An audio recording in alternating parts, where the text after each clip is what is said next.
Hello guys, welcome back to our channel review chit chat. ఈ రోజు మనం చెప్పుకునే మూవీ రివ్యూ తంగలన్. ఈ మూవీ యొక్క ట్రైలర్ చూసే కొత్త ఇంట్రెస్ట్ అనేది క్రియేట్ అయితే చేసింది. ఈ మూవీ అనేది చియాన్ విక్రమ్ గారికి అయితే కంబ్యాక్ అయితే అవ్వాలి. కొత్త లాస్ట్ వచ్చిన మూవీస్ అనేది కొత్త డిసప్పాయింట్మెంట్ చేసిన ఈ మూవీతో కంబ్యాక్ ఇచ్చారా ఇవ్వలేదా, మొత్తానికి ఈ మూవీ చూసాక నాకేమనిపించింది ఇన్ డెప్త్ రివ్యూలో డిస్కస్ చేద్దాం. కానీ మన ఛానల్ కొత్తగా వస్తే మాత్రం ఒక 3-4 వీడియోస్ చూసి కంటెంట్ నచ్చితే సబ్స్క్రైబ్ చేసి అలా లైక్ చేసి పక్కన బెల్ ఐకాన్ యాక్టివేట్ చేసుకుని అలాగే comment section description Instagram link కూడా ఉంటుంది. అది కూడా కంటెంట్ నచ్చితే కన్ఫర్మ్ ఫాలో కొట్టని మర్చిపోకుండా. ఇంకేం లేట్ చేయకుండా వీడియోని అయితే స్టార్ట్ చేసేద్దాం. కమింగ్ టు ద మూవీ యొక్క బేసిక్ స్టోరీ లైన్ చెప్పాలంటే, కోలార్ అనే ఒక ప్లేస్ లో గోల్డ్ అనేది చాలా ఎక్కువైతే ఉంటుంది. అక్కడ చాలా మంది ఆ గోల్డ్ అనేది బయటకైతే తీయాలనుకుంటారు. అలాగే బ్రిటిషర్స్ కూడా కొన్ని ట్రైబ్స్ హెల్ప్ తీసుకుని ఆ గోల్డ్ అనేది బయటకైతే తీయాలనుకుంటారు.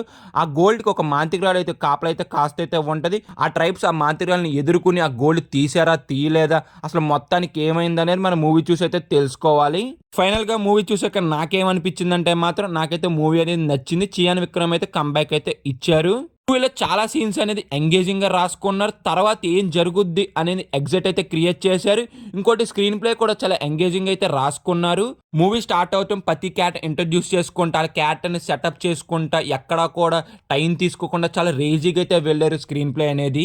ఫస్ట్ ఆఫ్ లో బాగా వర్కౌట్ అయింది ఏంటంటే మేజర్ గా డ్రామా అనేది చాలా బాగా వర్కౌట్ అయింది. మళ్ళీ ఫస్ట్ అరగంట కూడా చాలా బాగుంటది. అలాగే మంచి మంచి ప్రొసీడింగ్స్ తో మంచి మంచి ఎంగేజింగ్ పాయింట్స్ తో మంచిగా అయితే వెళ్తుంది ఫస్ట్ హాఫ్ అంతా.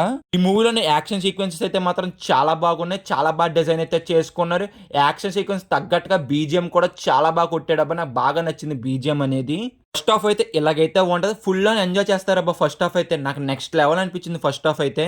ఇంకా సెకండ్ హాఫ్ లో ఎక్కువ అయితే డ్రామా అయితే ఉండదు. ఆ డ్రామా కూడా చాలా బాగా వర్కౌట్ అయింది. కొన్ని సీన్స్ లో ఎమోషన్ అనేది చాలా బాగా కనెక్ట్ అయ్యాం. కానీ కొన్ని సీన్స్ లో ఎమోషన్ అనేది అంత అయితే వర్కౌట్ అయితే అవ్వలేదు. ఆ కనెక్ట్ అనేది కొత్త అయితే మిస్ అయినట్టయితే అనిపించింది నాకైతే.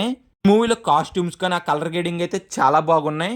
మూవీలో కొన్ని ఎమోషన్ సీన్స్ అయితే అంత కనెక్ట్ అయ్యే తీయలేకపోయారు. మేజర్ ఎమోషన్ సీన్స్ కి అయితే మాత్రం మనమైతే డెఫినెట్లీ కనెక్ట్ అయితే అవుతాం. అసలు మధ్యలో మూవీ స్లోగా ఉన్నా కానీ దాని తర్వాత వచ్చే సీన్స్ అని మంచిగా ఎగ్జైట్ అయితే చేసినాయి అబ్బా నన్ను అయితే. మేజర్ మూవీ అయితే మాకు చాలా రేజీగా అయితే వెళ్ళింది స్క్రీన్ ప్లే అనేది. నేను చెప్పాను కానీ ముందు 2 పాయింట్లే నాకు కొంత డ్రాబ్యాక్ అనిపించినాయి. కానీ మిగతా త్రూ అవుట్ మూవీ అంతా చాలా బాగున్నది. ఇది గైస్ మూవీ చూసాక నాకైతే ఇలాగైతే అనిపించింది. సపోజ్ ఈ మూవీ మీరు చూసుంటే మీకేమనిపించిందో కింద అయితే కామెంట్ చేయండి మర్చిపోకుండా. ద పర్ఫార్మెన్స్ చియాన్ విక్రమ్ కానీ మాల్వికా మోహన్ అయితే మాత్రం చాలా బాగా చేశారు. మిగతా వాళ్ళు కూడా వాళ్ళకు ఉన్న రోల్స్ మంచి పర్ఫార్మెన్స్ అయితే చేశారు. ఇంకా సినిమాటోగ్రఫీ ప్రొడక్షన్ వైజ్ అయితే చాలా రిచ్గా అయితే అనిపించింది. ఇంకా ఓవరాల్ గా మేము ఇచ్చే రేటింగ్ ఎంత అంటే మాత్రం 3/5. వీడియో నచ్చితే మాత్రం ఒక లైక్ చేసి సబ్స్క్రైబ్ చేసి పక్కన బెల్ ఐకాన్ యాక్టివేట్ చేసుకుని అలాగే comment section description Instagram link కూడా ఉంటుంది. అది కూడా కంటెంట్ నచ్చితే మాత్రం కన్ఫర్మ్ వెళ్ళి ఫాలో కొట్టండి. బాయ్ గైస్, హింద్ అండ్ జై హింద్.